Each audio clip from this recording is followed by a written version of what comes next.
Here we go, folks. Welcome. Thank you for joining us today.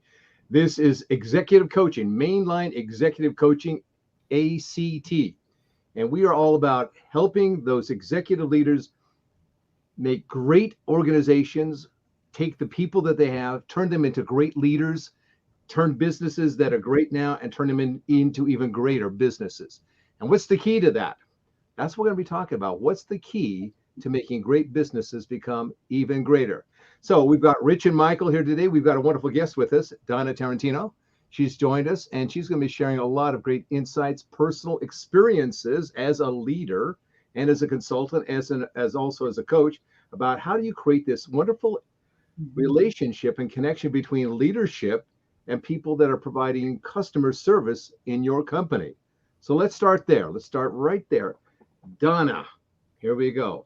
Talk to us about leadership and customer service and that relationship that leads to the customer, taking care of the customer. You know, I think customer service, being a customer-centric organization, is key to success because the customer is the end user.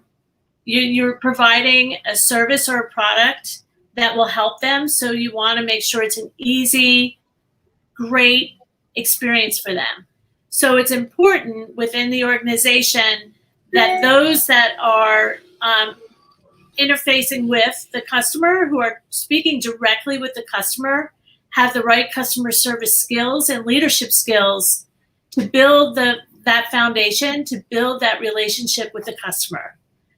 And those are, simple tools in leadership development that as an executive coach, we talk about all the time. That's active listening, great communication. Also, I just went blank. I'm sorry. So communication.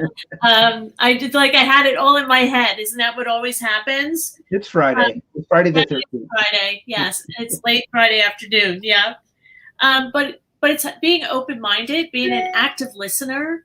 It's amazing what you can learn from the customer as well to make your business even more better and more efficient and effective. They may have a complaint about something that you've got to make a decision right away, right? So you have to be a great decision maker and problem solver, but that decision could end up changing a process that's more effective and efficient in your business. I've seen that happen. And just the relationship is so important, because that relationship, if I have a good experience, whether it's shopping at one of my favorite stores, it's a favorite store. I go in there because I like shopping there. They provide a service that I really like. There's a lot of word of mouth recommendations, right, in business. Yeah. You have a hairstylist you like, and see my fashion and beauties coming out here, a dress shop you go to, or even if there's an e-commerce site that you love to shop on, if you have a good experience in the customer service, the quality of customer service is there, you'll tell your friends. And that customer, and truly you'll retain the customers as a business, because you gain this loyalty and trust from them. Exactly. I think exactly right, dead on there. Rich, talk about your experience in customer service. You got a lot of customer service experience in doing the manufacturing work that you did with hospitals and so on. Tell us about some experiences there. Donna was right on some of the things she talked about: building relationships, communication, dealing with complaints. My experience is a little bit different from Donna's. We serviced 52 different hospitals throughout the Intermountain West, and we were a Class 2 FDA regulated organization, which meant that everything that we supplied our customers would be used in an invasive procedure. So it was absolutely imperative that our customer service, our quality, distribution, everything about that was spot on. And so, my responsibilities weren't just manufacturing. I was responsible, complete P&L for the entire operation across the Intermountain West, which included distribution, logistics, inventory, quality, manufacturing, engineering. So across the board, everybody has to be involved in customer service. There are so many steps to this that making sure that your employees know who your customers are, and it's important for them to understand that the products that they were putting out, they could have used the next day in surgery, or maybe a family member might be having a baby that day or whatever, and our products would be used. We are in 80% of every procedure across the Intermountain West, labor and delivery and surgical procedures. So we were out there quite a bit. So it was absolutely imperative that we were able to deal with these complaints as soon as possible, not shove them under the rug, but deal with them as soon as they come in. Be very proactive. Keep the clients updated on what you're doing. And here's the other thing I got to say is get off your backside, get out of your office, and go visit your customers face to face, and let them show you their facility. Let them show you how they're using your products. Let them teach you something about it. And that helps you help them build value in what you're doing for them. That's one of the things that's absolutely imperative. Everybody in my organization knew exactly what was going on. Every leader knew exactly what was going on with every customer and could talk to these customers. So we were able we had 100% customer retention from 2006 to 2019 when the organization was purchased by another company. But during that time, we knew that we were going to be able to continue to build trust with our customers. And in turn, we knew that our customers trusted us because we were there for them every step of the way. It's an interesting thing if you think about it this way, that when you're working with a customer, you have a finite amount of time. And in that finite period of time, what you want to have happen is something special or unique, or something that's going to transcend just the transaction of what it is they're purchasing, whether it's the product or the service, even transcend the brand. And that's what it really is. How can this go beyond just this discussion into something that is more personal and there's a connection? And what I've watched with people that are really good at customer service, it doesn't take a long time to turn a bad communication that's going on with somebody else into a good one. They can almost move in magically, and within 30 to 60 seconds, all of a sudden what was going in the wrong direction, they have a way of backing it up, changing it up, putting it in a whole new direction. And within moments, when I've talked to customer service people that do this, I suddenly feel relaxed. I suddenly feel calm. I suddenly feel like it's going to be okay. That was one of the things that when I was running my own coaching company, I was the guy that everybody would go to and say, we got a problem here. I got somebody going over the top. Let's get something. You need to do something about it. I'd get on, I'd start talking to them. In a matter of moments, we'd start unwinding it. You could hear them calming down. You could hear them slowing down as they worked out the problem with you. That's the kind of thing that I think that can be kind of an elusive thing. Now, if that's kind of the aim of being able to create this transcendent exchange in a matter of a very limited period of time, here's the question we've got on the table before us. How do you, Mr., Miss Leader, create that kind of culture within your company so that your employees take it to your customers in such a way it starts with you, but it ends up with that transcending relationship between your employee and your customer? How do you do that? Just from my experience, it's training.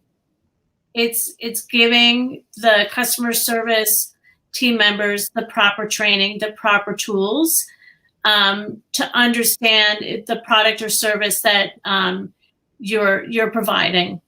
Especially, Rich, I'm sure in the industry you were in, that is critical.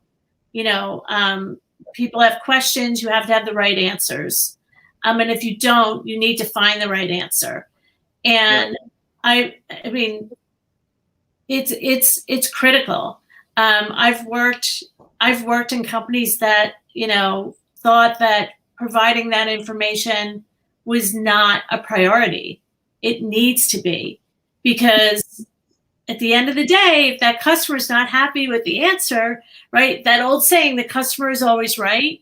Yeah. Yeah. If he or she's not happy with the answer, they may leave you a bad review or tell someone, don't use that, don't use that, that service. Don't go to that store. You know, bad reviews are not a good thing. And that's the basic, isn't it, Don? I mean, that's just the basic. That's just basic. And so if they're not providing, if they don't get that's the basic that they've got to provide, they're not going to be able to take it to another place. And that other place, I think, is this. You can train your people in wonderful ways, great ways, that you know, cutting edge ways of training customer service people, right? You can have all that going on. However, if in your culture, the way you treat your employees doesn't match that training, what happens then? Rich, what happens then? They don't believe it. Right. They don't believe they won't believe in the organization. They won't believe in the product. They won't care. To them, it'll just be, you know, 9 to 5 paycheck. I'm in, I'm out. And it needs to be more than that. It needs to be, you know, something that they understand the importance of, how important it is that we do this correctly, how important it is that we answer our customers, you know, and solve their issues quickly. One of the things that I did, and I firmly believe in this, is short interval control. And it can be used in a lot of different ways. But what we would do, every day at 8, 9 in the morning, every single manager in my organization, we would have a brief meeting based on the previous day's activities.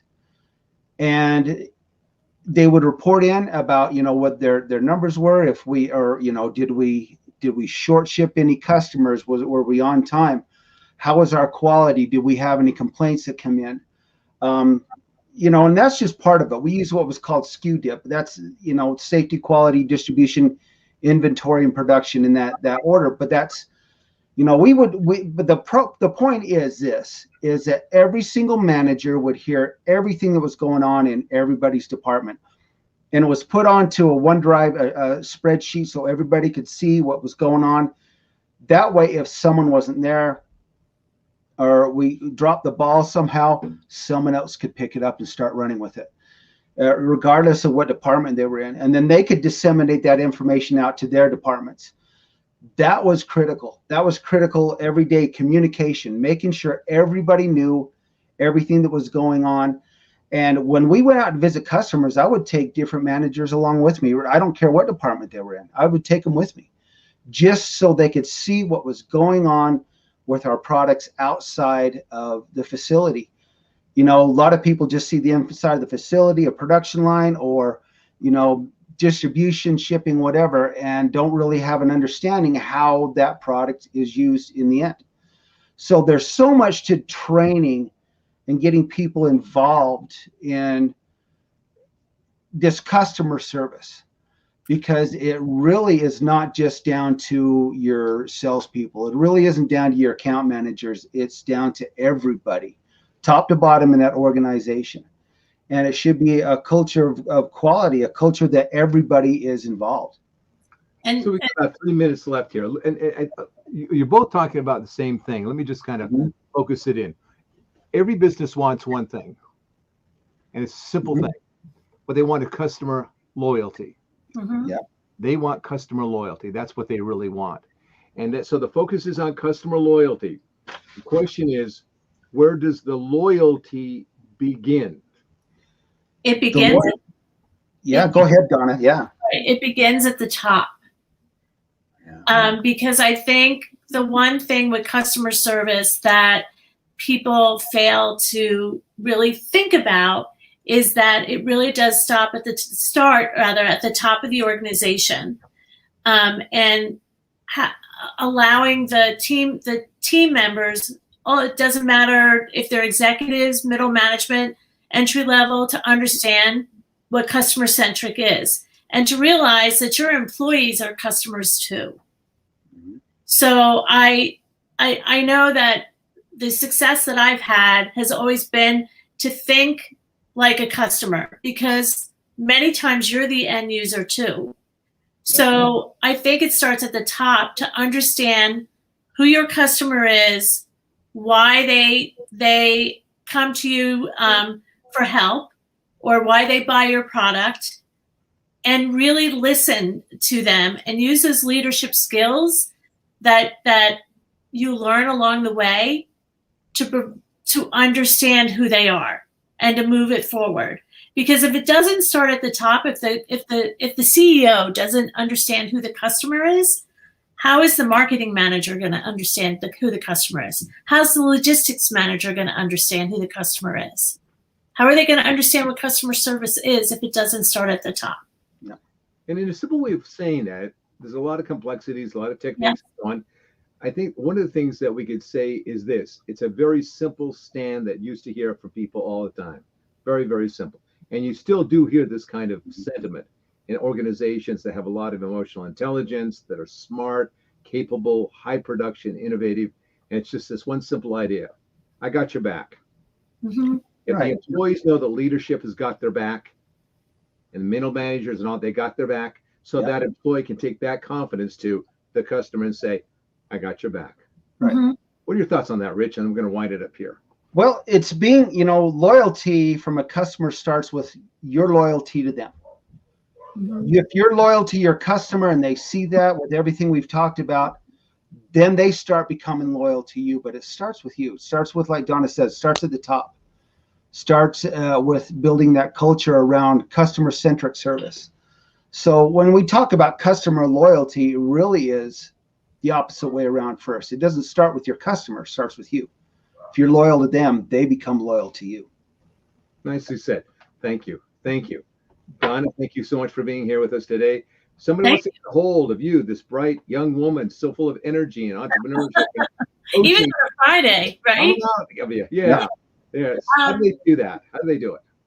You can reach me at my email, which is on the bottom of the screen here, dtarantino@intelligent, or that's my website, dtarantino@intelligentleadershipec.com, or email me, or go on LinkedIn and send me a message.